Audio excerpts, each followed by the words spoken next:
everybody. We are here to talk today about creating videos for our kids to minister to them.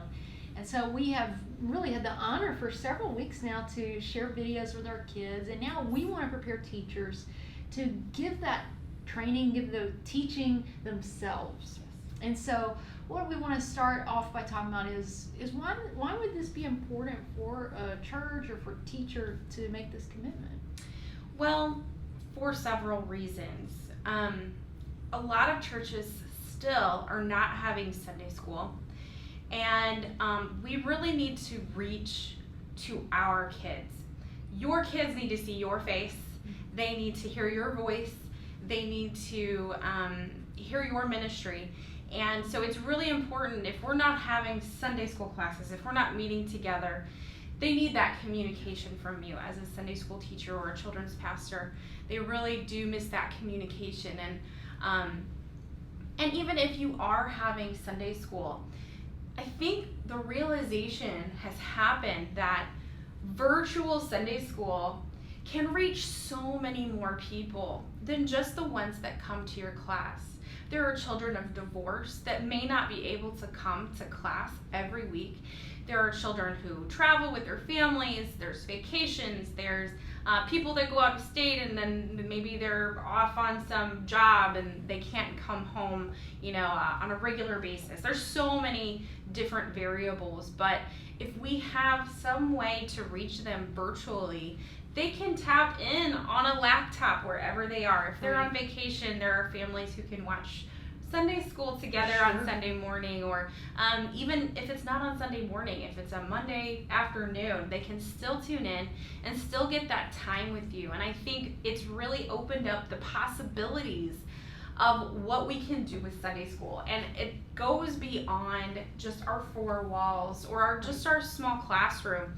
And honestly, we could reach people who may not even step into our church, but they're still watching online, they're still watching on Facebook or however you get your videos out. And I think this is a new way that we can reach families. Absolutely. And it's not a critique of any church or any church leader when I say this, but our pastors have so much right now just to care for the needs of the church, to mind the community regulations, just keep the building, figure out what to do with the building.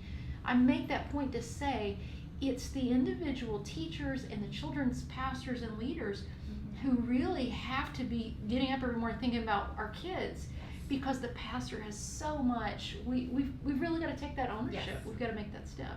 Yes. All right, so we know that you believe that, and that's why you're watching today. Let me just start with the biggest question, Elizabeth. What about people who aren't technologically savvy? They don't do a lot of videos with their phones. They're not doing a bunch of stuff on YouTube and all this kind of thing. Can they do this? Absolutely. I don't want people to be intimidated by technology or lack thereof. Right. Most of us have a smartphone or know someone who does have a smartphone or a camera or a video camera. So I want to encourage you to ask questions. If you don't feel comfortable with the technology, or if you don't know if you have the right technology, start asking questions and people around you, especially young people. Yeah. They are amazing with some of the things that they know how to do. I know a couple of young ladies who make YouTube videos, and they know how to edit video, and they know how to put sound effects and all kinds of fun stickers and things like that in their videos. I don't even know how to do that. I feel like I'm somewhat technologically, savvy sometimes, but there are some really amazing young people. And so if you have any in your church or even in your family, ask them questions. So if I did a video, what would I need to do? Or how do I go about making a video? They could sit down with you and just in a few minutes show you how simple it really can be. You don't need a lot of technology or a lot of equipment to make a video. So, and there's also things like Facebook Live, where you can go live and you can make a video very quickly, and it doesn't have to be a long video. And you know what? That can reach a lot of people. So start asking questions. Or if there's someone in your church who works in the sound booth or the media booth, ask them some questions. Say, hey, what would it take for you to do a video for me? Or could we make an appointment every week and shoot a video. I'm sure that they would help you. So first of all, find the people around you that can help you. And I think that that's the big step. That's a great point. Now, as you mentioned, anybody who has a smartphone, it's got that camera and video app, you can take your own cell phone and record a video. You can use Facebook Live, as Elizabeth mentioned, if you're ready to just go live and let people see this video right now, or you can video that lesson or devotional or whatever you're doing. You can upload that to Facebook later. If you want to create a group for your class, so then you know who's going to be watching that video. There's the option of the public Facebook Live or the group that you create for your class. There's also YouTube. And you can upload the video that you recorded to YouTube, and then you can either let it be a public video that everybody can find, or you can use the unlisted setting, and that way only the people that you send the link to can watch the video. So again, if any of that's you're saying I don't speak that language, do exactly what Sister Elizabeth has said. Find somebody in your church who likes technology. Find a teenager, and that's native language to them. What they're saying. But put people to work in your family or in your church who like working with technology, and the kinds of things that we're talking about anybody can do with a basic smartphone. Again, just if what we're saying is a little outside your comfort zone, you're exactly right. Find somebody in your church or family who can do this, and don't let technology stop you from this important ministry. I have another. And if you don't feel comfortable putting that out for public viewing, or on YouTube or whatever, and even the unlisted thing kind of makes you a little nervous, you can even talk to your pastor or the people that work in your church with media. They could even send out a video to certain people. If you give them an email list, if you have a parent email list, or parent video messaging, you could do that too. You could make that even more private and just send it to certain people, and they'll be able to open that up and watch it. So whatever your comfort level, I don't want to scare anybody and say you're gonna go viral, but just talk to your pastor and see if there's ways that you can send those out to parents too. You can do this. That's the point of this. We have this great story. It's almost become this urban legend that we keep talking about. Early on during the pandemic, someone on our team ran across a video of, I'll use the word elder carefully because I'm not sure the lady's age, but there was a lady older than us. We'll leave it at that. I'm going to assume she was a grandmother, just an older Sunday school teacher who took her cell phone and videoed her talking about the lesson, shared it with her kids, and that has been a point of inspiration for us, because it doesn't matter how old you are, it doesn't matter what your skill set. It was proof to us that everybody can do something to connect with the people in your care. Yes, and they will appreciate it. I think just a message, even if it's just a few minutes long, if they can hear you, if they can see you, and feel your care coming through the screen, I think that's going to make a world of difference. This world is so uncertain all of the time, and there's changes everywhere, but if they have that consistent message from you, that is going to make a really big deal to them. Absolutely. Okay, you used the word consistent just now. Oh boy. So, okay, I gotta be honest. I heard somebody say the other day, well, with COVID now, it's really freed people up, and so people have slowed down, and they don't have as much to do anymore.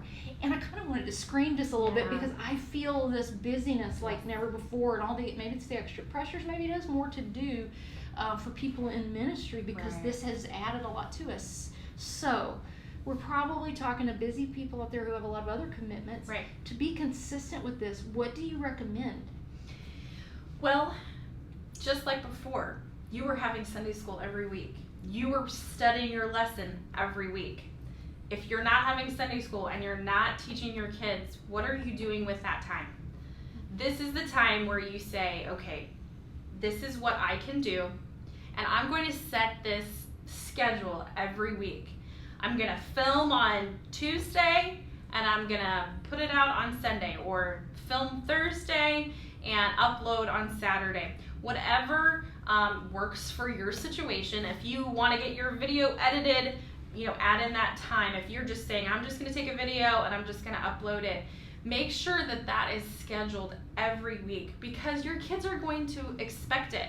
They love coming to Sunday school. They love seeing their friends and going to church. So if you're consistent with the message, I think that is going to be huge. Now, I know that there's so many things going on, and ministry is a lot busier because there's a lot more to prepare because we're doing extra things.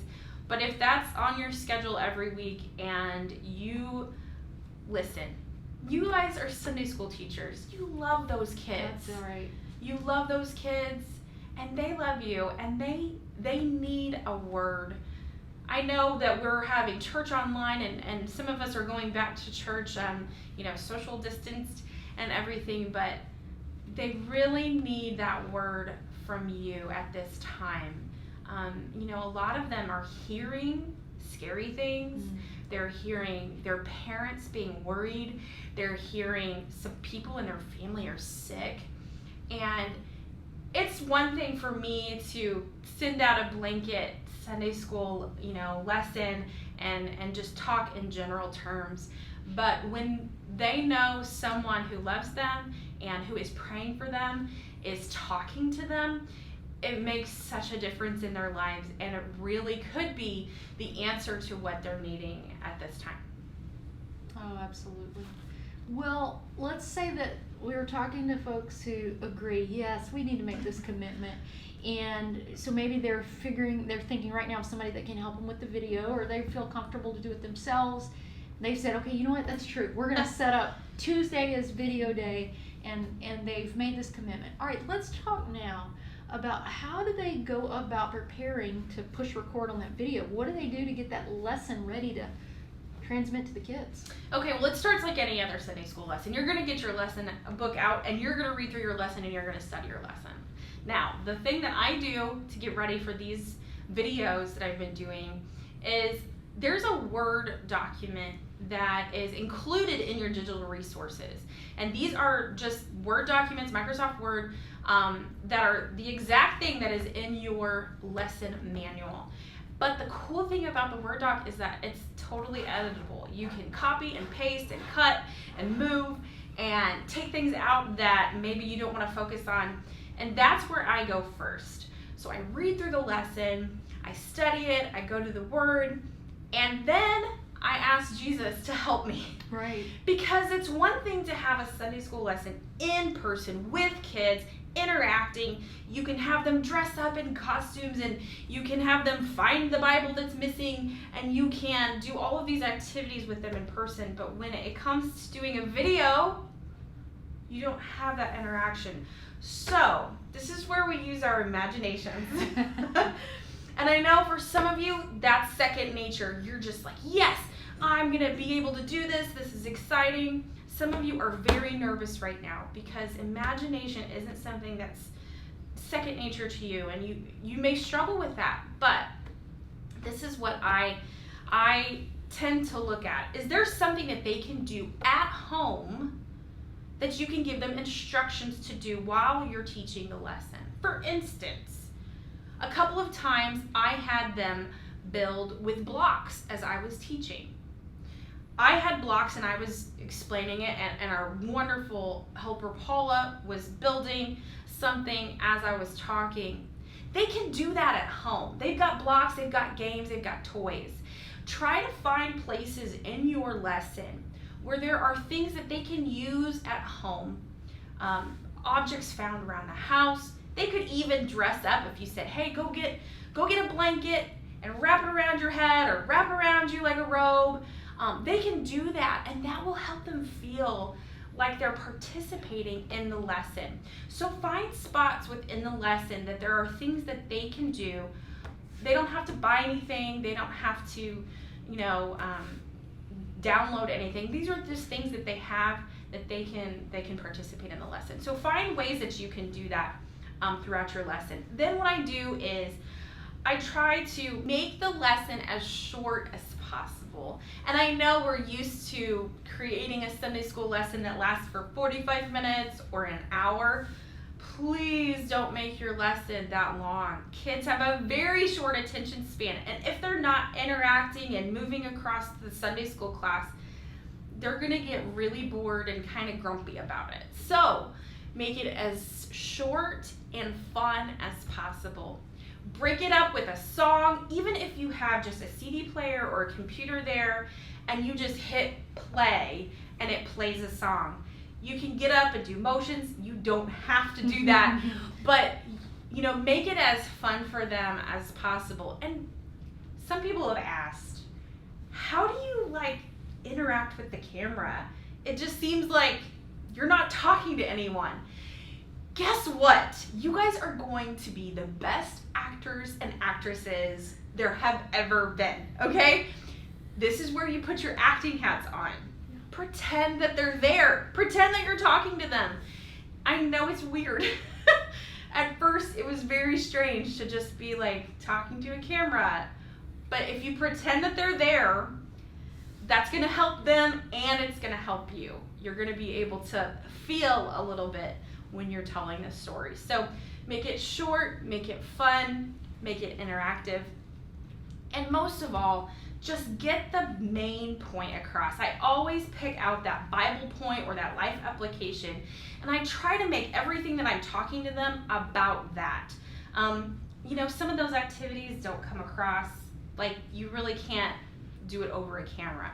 But if you really just talk about the Bible point and try to apply it to where they are, the Holy Ghost is going to make up for a lot of lack that we have as humans. So prayer is so important when you're doing that. But I believe that you guys can do this. This is a new territory for some of you, but it's also very exciting. It is, and I think one of the things that our teachers can do that you couldn't do in these videos because we're looking at who knows what students on the other side of that camera, we don't know. These teachers know a lot of the students they're ministering to. They can even add in some personal greetings. Absolutely. They could say, Skylar, remember how we talked a few months ago about, and then there's that, whoa, teacher's talking to me. Oh. Yeah. So there's some fun that can happen with that, and reaching back to touchstones, things that you would have done together in class to rebuild that sense of familiarity. So if you always started class by everybody going to the bulletin board and pinning your attendance, whatever. Well, you can't exactly do that over video, but maybe you can think of a way to build off that, to create that familiarity of this is still class, we're still a group. And you could even mail their attendance sheet to them and actually have them do that while you're talking. Say, we're going to all go to our attendance sheet and we're going to put our sticker on because you've already sent that to them, you've already made that available to them. And that feels like they're in class and it feels like that they were oh, I'm really doing it. So little touches like that are really going to make a difference. Yeah, sociologists do all these studies about what gives a group its identity and what makes them gel together and be cohesive. And it's things like those shared experiences and things you can do uniquely with your class that we couldn't do in this group video for all the world to see. But in your videos, I think that's going to be one of the things that are special as teachers reach to their specific group of students. Absolutely. So I love it. Okay, so we've got parents out there that we're probably going to rely on them to maybe get the video and play, maybe with some older students, I don't know, but a lot of times our teachers, our children's pastors are working with the parents and then trusting them to relay that on. Anything about that we need to be thinking about? First of all, don't be too hard on your parents. That's true. A lot of them are working from home, also homeschooling. Sure. A lot of them have gone through financial problems lately. Some of them have had health problems. There's a lot on parents right now. So don't be as concerned with parent participation or if you don't see parents watching the videos or you don't see them, commenting on things. Don't worry and don't be too hard on them. And don't feel like, well, nobody's watching, so I should just quit. The best thing that you could do is be consistent because at some point those videos are going to be watched. I had a family who said, you know what, we can't do Sundays. Sundays are so busy, but we watch these videos throughout the week. And if we miss a week, we catch up. Oh, good. So they may not watch it on Sunday morning. They may not watch it when you put it out, but don't worry, it will get watched. They will have time. And another thing to think about, a lot of our kids are going to be in school all week. They're going to be sitting in front of a computer screen. let's not make these videos like school. Oh, that's good. Okay? Yeah. Let's try to be a little bit different. Go outside and film your video. Go into your laundry room and film your video. Do something silly where it doesn't feel like it's a Zoom call with their class and it's schoolwork. Okay? Make it fun, make it short, make it silly, and I think that they really will participate. So give your parents a break. They're gonna catch up. Don't worry. And you know what? Also communicate with them and tell them that you're praying for them. They really probably feel lost in this crazy world right now. So just send out a message to say, I'm praying for you guys. We love you. And just little messages like that really go a long way with parents. And make your videos fun for kids.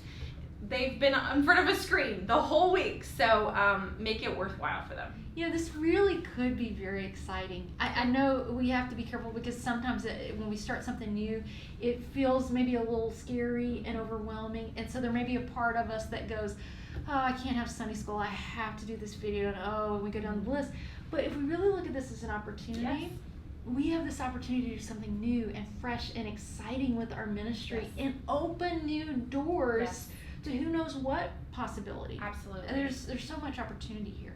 Well, what we've really come down to then is, first of all, we need to do this. We need to care for our kids. Mm-hmm. And no matter whether you feel like you understand technology and you're a pro, or if this is all new to you, everybody can do this. Mm-hmm. You can find someone in your church to help you. We're available, yep, for support.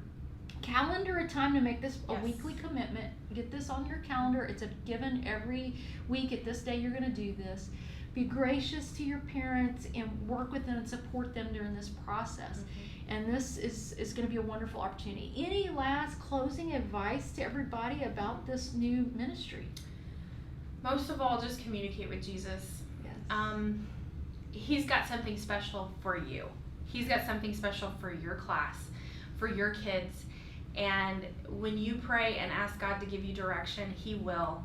And I'm excited to hear reports about how God is using this opportunity for you. And again, we're available to help, but I think that you guys are going to take this and run with it. And you never know what's going to happen. I think it could be really exciting to see what God does through this. I'll share this quick testimonial. I believe you found a church that last week, mm-hmm, did a virtual VBS with PPH Oasis Adventure, yeah, and a child received the Holy Ghost. I think it was an adult that received the Holy Ghost. Was it? In their home? I'm not sure if it was in their home or not. It might have been with a, yes, virtual VBS, very likely. So I shared that testimony to say, again, while there's a part of this that's like, oh, we're having to do this, this is an opportunity. Who knows what God might do through us essentially starting this new, yes, arm of ministry. God has good things for us, and He's not overwhelmed by all the things that are overwhelming us. Right. We've got opportunity here. And, He's called us beyond our four walls, and we have learned that so well, yes, the past few months. But God has called us beyond our church walls, and this may be that catalyst that gets us there. So absolutely right. If you have questions or would like to ask us for additional help, you can email us at info@pentecostalpublishing.com. We are excited and we are praying for you. Please let us know if we can help in any way. God bless you.